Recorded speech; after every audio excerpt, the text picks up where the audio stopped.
Hello everyone, कैसे हैं आप सब लोग। मैं बहुत अच्छी हूँ। एंड आज हम करेंगे टीटी के अंदर जो ऑप्शनल स्लेब रेट है 115 BAC, BA, BAA and BAB। तो मैं स्टार्ट करूँगी सेक्शन 115 बीएसी से। ठीक है, ये जो होती है वो इंडिविजुअल एंड HUF पे होती है और 115 BAB BAC वो कंपनीज पे होती है। तो हम इंडिविजुअल एंड HUF के लिए सबसे पहले करते हैं। तो नॉर्मल जो स्लेब रेट है आपको पता होगा, तो उसमें जैसे टोटल जैसे इनकम होती है 250, उस पर नील होती है। फिर 250 से ज़्यादा एंड 5 लाख होती है, उस पर 5%। फिर more than 5 lakh and up to 10 lakh होती है 20%। देन मोर देन 10 लाख है तो वहाँ पे 30% ये टैक्स रेट नॉर्मली होती है। फिर सीनियर सिटीजन के लिए, सुपर सीनियर सिटीजन के लिए, उनके लिए 3 लाख 5 लाख की जो बेसिक एग्जम्पशन होती है वो उसमें दी हुई है नॉर्मल स्लेब रेट के अंदर। लेकिन ये एक ऑप्शनल स्लेब रेट है जिसको कोई भी इंडिविजुअल या HUF जो रेजिडेंट और नॉन रेजिडेंट दोनों के लिए अप्लाई है। ये दोनों कोई भी है इनमें से ऑप्ट कर सकते हैं, इंडिविजुअल एंड HUF में से। इसमें एक खास बात ये होती है कि टोटल इनकम पे जो टैक्स रेट दी हुई है उनमें कुछ रिलीफ दी हुई है। लेकिन ये पता है क्या होता है, जैसे नॉर्मल स्लेब रेट के अंदर तो जैसे कि सीनियर सिटीजन के लिए, सुपर सीनियर के लिए इनके 3 लाख एंड 5 लाख की जो एग्जम्पशन लिमिट होती है, बेसिक एग्जम्पशन की जो रिलीफ दी हुई होती है वो यहाँ पे अप्लाई नहीं होगी। यहाँ पे अगर जो टोटल इनकम है या टैक्स रेट की है वो सबके लिए सेम रेट होगी, सेम एप्लीकेबल होगा। ठीक है, तो हम बिना देरी किए स्टार्ट करते हैं। ठीक है गाइस, अब ध्यान से ये देखना चार्ट जो है उसमें देखो कि अगर टोटल इनकम अप टू 250 तक है, 250 रुपीज़ तक है, देन सेम नॉर्मल की तरह टैक्स रेट होगी, वहाँ पे नील होगी। Then more than 250 and 5 lakh तक है तो 5%, एंड 5 लाख से ज़्यादा एंड 750 तक है 10%। देन 15, 20, 25, 5 के जो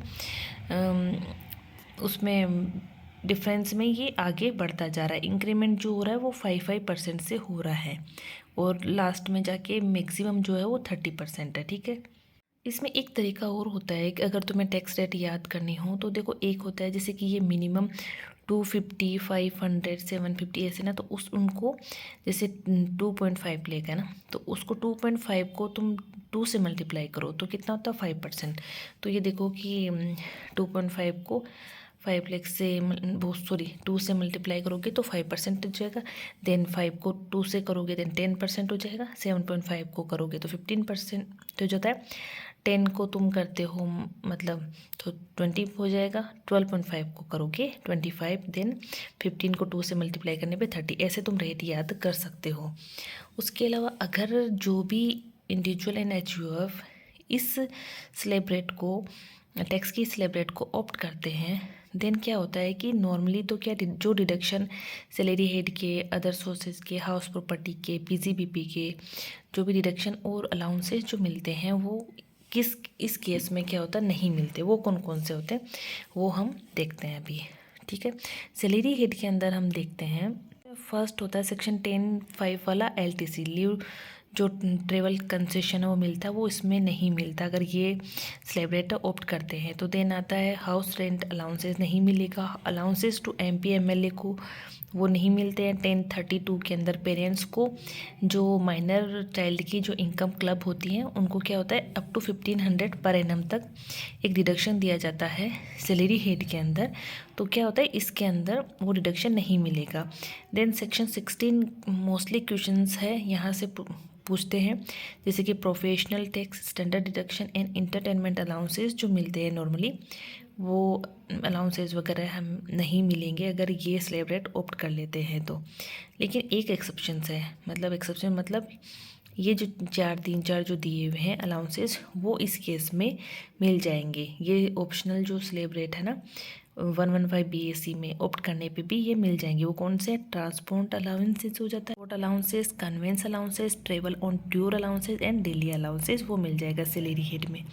देन हम देखते हैं हाउस प्रॉपर्टी की इनकम के केस में कौन कौन से डिडक्शन नहीं मिलेंगे वो देखते हैं। वो होता है सेक्शन 24 के अंदर इंटरेस्ट का deduction on self occupied house property पे ये नहीं मिलेगा। देन क्या होता है हाउस प्रॉपर्टी का जो लॉसेस होता है उसको क्या करते हैं पर्टिकुलर लॉसेस को क्या करते हैं, सेट ऑफ करते हैं ना। अदर जो हेड की जो इनकम होती है वहाँ सेट ऑफ नॉर्मली अलाउ होता है, लेकिन इस केस में ये अलाउ नहीं होगा, हम सेट ऑफ नहीं कर सकते अदर इनकम से, ठीक है। फिर पीसीपीपी के अंदर एडिशनल डेप्रिसिएशन का है अलाउ, मतलब एक्सपेंडिचर है वो अलाउ नहीं होगा। देन 32 AD में इन्वेस्टमेंट अलाउंसेज अलाउ नहीं होगा।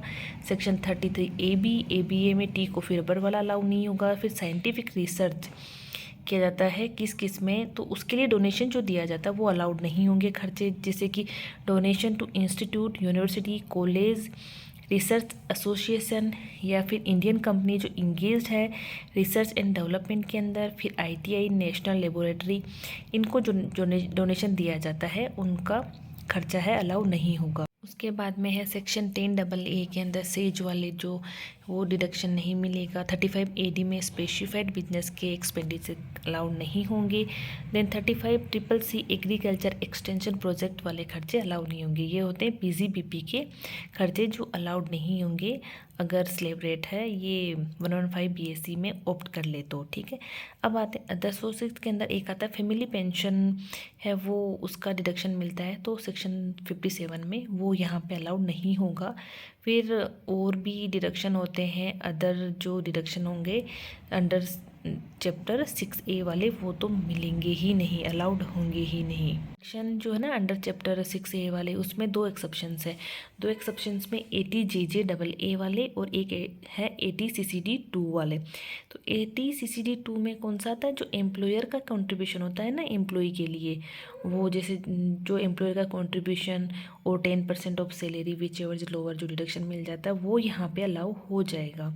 और एक होता है ATJJAA वाला, उसमें क्या होता है न्यू एम्प्लॉयज़ है उनको ऐड किया जाता है, उनको न्यू एम्प्लॉय वाला, तो वो मिल जाएगा deduction in respect of employment of new employees. तो उसमें 30% वाला ना एडिशनल जो कॉस्ट लगती है उसका 30% मिल जाता है, वो केस इसमें आ जाएगी। ये दो है एक्सेप्शंस वो मिल जाएंगी, ठीक है। तो अब ये मैं क्या करूँगी, ये जो नोट्स है इसका मैं आपको डिस्क्रिप्शन में मैं आपको इसकी फ़ोटो अपलोड कर दूँगी। गैस कुछ नहीं है, बहुत सिंपल ये सेक्शन है 115 BAC, तो इसको आप एक बार इनकी देख लेना कि ये दोनों के लिए है, मतलब तीनों के लिए, सीनियर सिटीजन से वो सुपर सीनियर नॉर्मल जो है उन सब के लिए है। टोटल इनकम है, इन टैक्स रेट है, इजी है, बट डिडक्शन देख लेना कौन कौन से अलाउ नहीं होंगे। वैसे ऑलमोस्ट अलाउ नहीं है, लेकिन जैसे कि ये अंडर चैप्टर 6A वाला है जिसमें एक्सेप्शन देख लेना, तो वो अलाउ नहीं होंगे। और तो क्वेश्चंस करवा दूँगी इनके मैं आपको, और ये नोट्स की फ़ोटो है मैं अपलोड कर दूँगी।